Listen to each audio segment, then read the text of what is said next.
Coming up on today's show, book lover Doris Mosedale is back. Great fun and good reading. On the Fit Club, Kerry gets tough on Rebecca, Michael and I. If you behave, then we can do something fun. If not, you just got to run.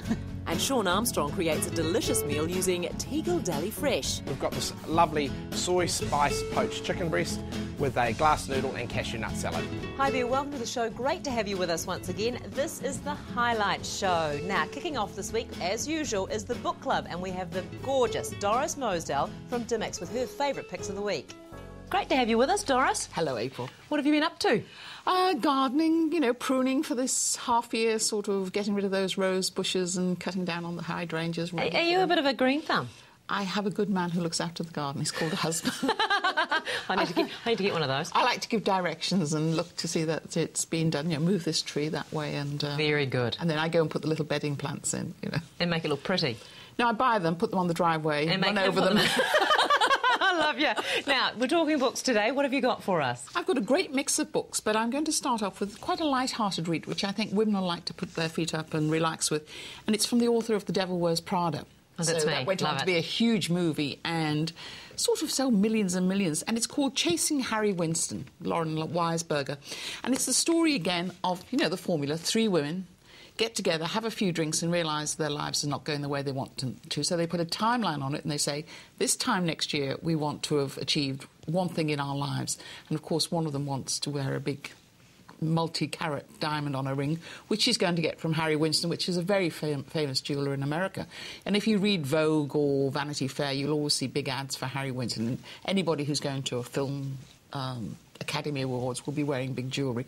So it's light-hearted. It's Sex in the City, but with a little bit more relationship between the women as friends. A bit more gentle. I like the sound of this woman. Emily is going to find a man on every continent for some no-strings fun. Absolutely. She's had enough of being Miss Prim and Proper and the sensible one in the group, and she's going to relax. Let her hair down. Somebody else wants a baby, somebody else wants to decide their relationship, and, of course, somebody wants a big diamond on their finger. But great fun and good reading and quite intelligent writing. It's not total froth. It's not total I'm going to start with this one. You can have that one. Perfect. Now, my next one is really a big hit. It's the new James Bond novel from a very good writer, Sebastian Faulks, who is renowned for writing literature. How come he was allowed to follow on from Ian Fleming? The Fleming family wanted him to do it. OK. So the Fleming family said, he's the person we want to write this book. And having read it, I loved it because it's set in 1967. It's James Bond. He's just had a 3-month sabbatical because he's had a tough time in Tokyo, and his wife of a couple of months has been killed. And so he's really feeling a bit out of it. And he's visiting Rome and he's been to Barbados. And then he gets the call from M saying, come back into the office and we've got a job for you, which means he has to go to Paris.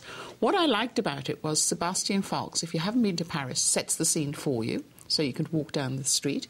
He tells you how James Bond is dressing, where he's getting his clothes from. He's not drinking alcohol at the moment, so he tells you what sort of orange juice he's drinking. When he does describe a martini, he describes, the classic James Bond martini.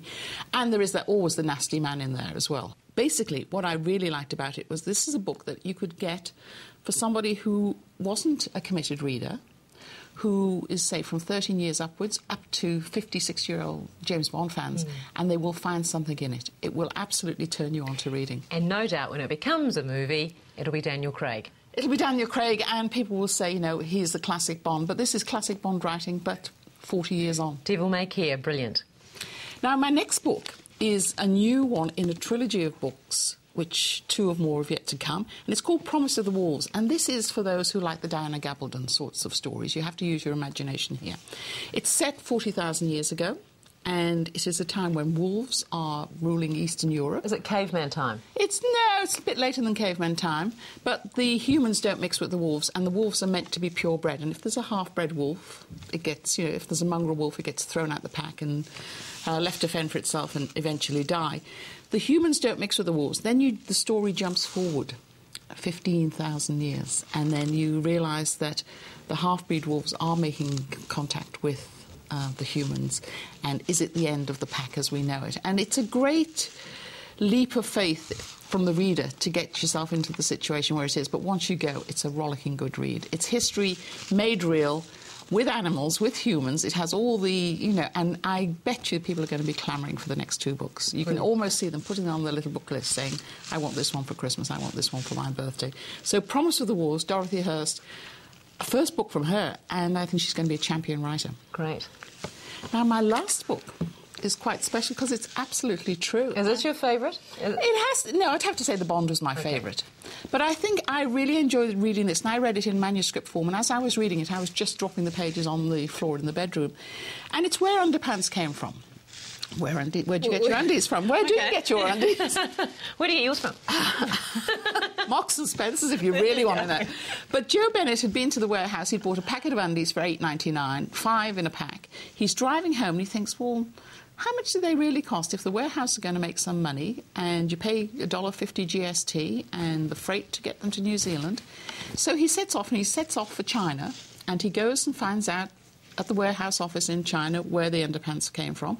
They send them to the factory that makes the elastic. Then they send them to the factory that makes the cotton and does the testing to see how many times what the wear feasibility study on the cotton is. And then he goes back to the farm where the cotton is made and groomed. And he works out that people are getting 10 cents, a pair for these undies. So when you look at it, $2 undies, 50 cents for GST, 10 cents for the cotton, 10 cents for the fabric, 10 cents for the... Nobody's making any money on it anyway. It's a really interesting book. But what I liked about it was that he really enjoyed going to meet the Chinese people. He really enjoyed going around the factories. They are spick and span factories.